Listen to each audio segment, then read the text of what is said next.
America, European union, Britain, Canada వంటి పాశ్చాత్య దేశాలన్నీ ఎన్ని రకాలుగా ఒత్తిడి తెస్తున్నా కూడా రష్యాతో భారతదేశం తన స్నేహాన్ని ఎందుకు తెంచుకోవడం లేదని లోలోపల విపరీతంగా రగిలిపోతున్నాయి. పైకి మాత్రం సంబంధాలు బలోపేతం చేసుకుంటున్నామని, భారతదేశంతో స్నేహానికి ఎంతో విలువనిస్తున్నామని వాళ్ళు బిల్డప్ ఇస్తున్నా క్షేత్రస్థాయిలో మాత్రం వాళ్ళ అసహనం అంతా ఇంతా కాదు. భారత్ రష్యన్ చమురు కొనడం అస్సలు ఆపట్లేదన్న చిరాకు వాళ్ళలో స్పష్టంగా కనిపిస్తోంది. ఈ విషయంలో వాళ్ళు కేవలం ప్రెస్ కాన్ఫరెన్సులలో మన మంత్రులను టార్గెట్ చేయడమే కాకుండా రకరకాల థింక్ ట్యాంకుల ద్వారా రీసెర్చ్ రిపోర్టులు బయటపెట్టి భారతదేశంపై తీవ్రమైన ఒత్తిడి తెచ్చి ఆ స్నేహాన్ని ఎలాగైనా విడగొట్టాలని విశ్వ ప్రయత్నాలు చేస్తున్నారు. తాజాగా క్రియా అనే ఒక యూరోపియన్ థింక్ ట్యాంక్ సరిగ్గా ఇలాంటి పనే చేసింది.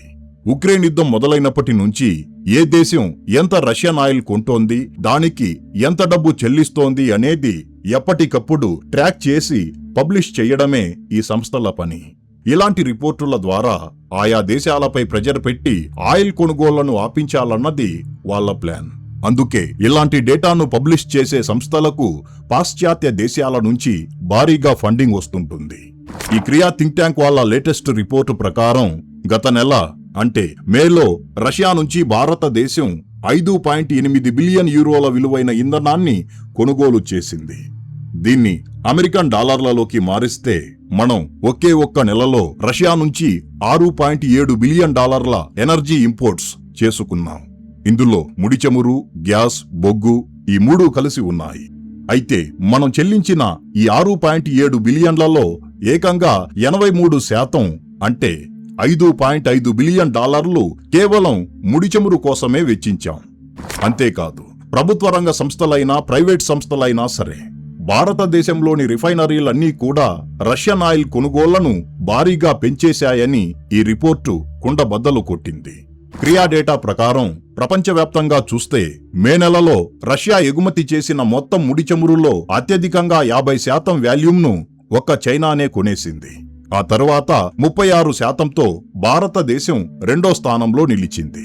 ఇక మూడో స్థానంలో 6%తో టర్కీ, ఆ తరువాత 5% వాల్యూమ్తో యూరోపియన్ యూనియన్లోని కొన్ని దేశాలు ఉన్నాయి. మీరు ఇక్కడ ఒక విషయం గమనించాలి. రష్యా చేస్తున్న మొత్తం క్రూడాయిల్ ఎగుమతుల్లో 97% కేవలం ఈ 4 ప్రాంతాలే తీసుకుంటున్నాయి. మిగిలిన 3% మాత్రమే ప్రపంచంలోని ఇతర చిన్న దేశాలు కొంటున్నాయి.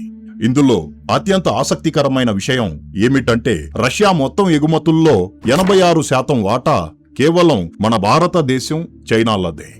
అంటే మనం గనక సపోర్టు చేయకపోతే రష్యా ఆర్థికంగా నిలబడటమే అసాధ్యమని చెప్పడం ఏమాత్రం అతిశయోక్తి కాదు.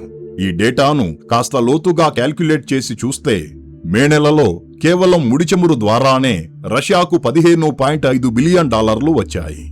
దీనికి ఇంకా మనం గ్యాస్, రిఫైన్డ్ ఫ్యూల్స్, బొగ్గు, పెట్రోలియం ప్రొడక్ట్స్ యాడ్ చేయలేదు. అవన్నీ కూడా కలిపితే ఆ దేశానికి నెలకు అక్షరాల 22 నుంచి 33 బిలియన్ డాలర్ల ఆదాయం ఎలాంటి కష్టం లేకుండా వచ్చి పడుతోంది. ఎనర్జీ వనరులు యథేచ్ఛగా ఉండడం వల్ల రష్యాకు దక్కుతున్న అసలైన లాభం ఇదే.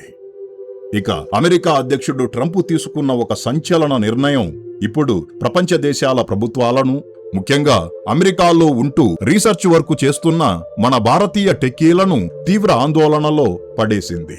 అమెరికాకు చెందిన ప్రముఖ ఆర్టిఫిషియల్ ఇంటెలిజెన్స్ సంస్థ అయిన ఆంథ్రోపిక్ డెవలప్ చేసిన 2 అత్యంత advanced AI models Fable 5, Mythos 5లపై యుఎస్ కామర్స్ డిపార్ట్మెంట్ ఎగుమతి ఆంక్షలు విధించింది.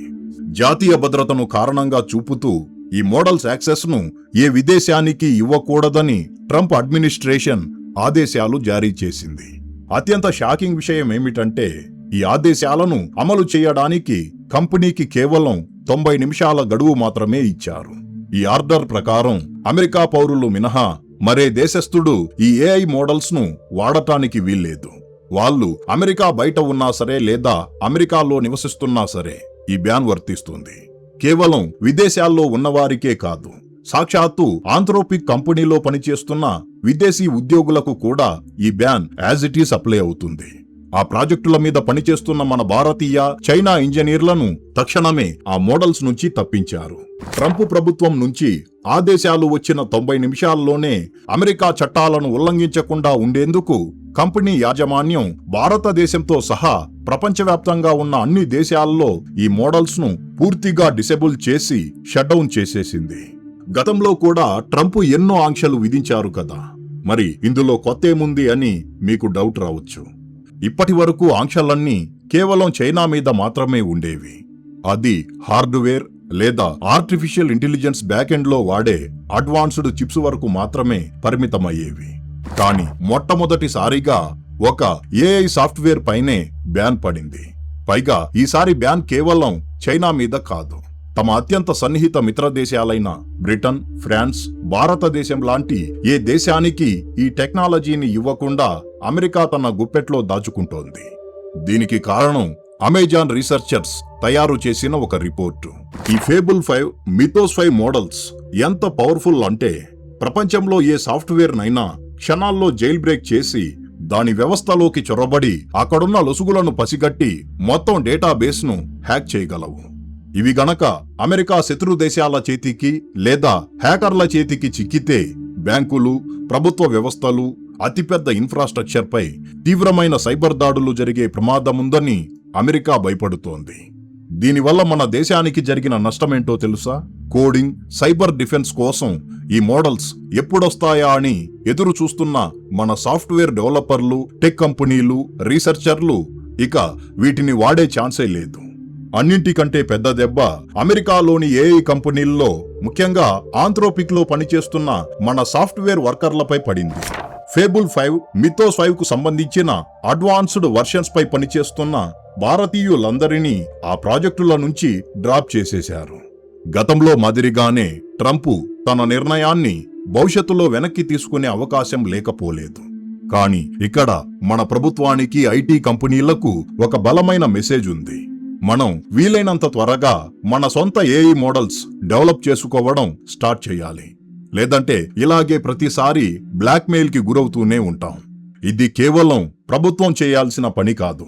అమెరికాలో లాగా మన కంపెనీలు స్వయంగా రంగంలోకి దిగాలి. ప్రభుత్వాలు కేవలం వాటిని రెగ్యులేట్ చేస్తాయి. ఇలాంటి సమయంలో మన సొంత కంపెనీలను మనం సపోర్టు చేసుకోవాలి, కానీ పొలిటికల్ కాన్స్పిరసీ అని చెప్పి వాటిని డిఫేమ్ చేయకూడదు.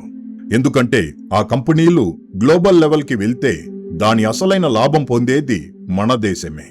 ఫ్రెండ్స్, ఆంథ్రోపిక్ విషయంలో అమెరికా నిర్ణయంపై మీ అభిప్రాయమేంటి? భారత్, రష్యాల స్నేహాన్ని విడదీసే శక్తి ఈ పాశ్చాత్య దేశాలకు ఉందా? మీ అభిప్రాయాన్ని దయచేసి కామెంటు బాక్సులో తెలియజేయండి. ఈ వీడియో మీకు నచ్చినట్లయితే లైక్ చేయండి. అలాగే ఇలాంటి మరిన్ని ఇన్ఫర్మేటివ్ వీడియోస్ కోసం ఇప్పుడే మన ఛానల్ను సబ్స్క్రైబ్ చేసుకోండి. జై హింద్.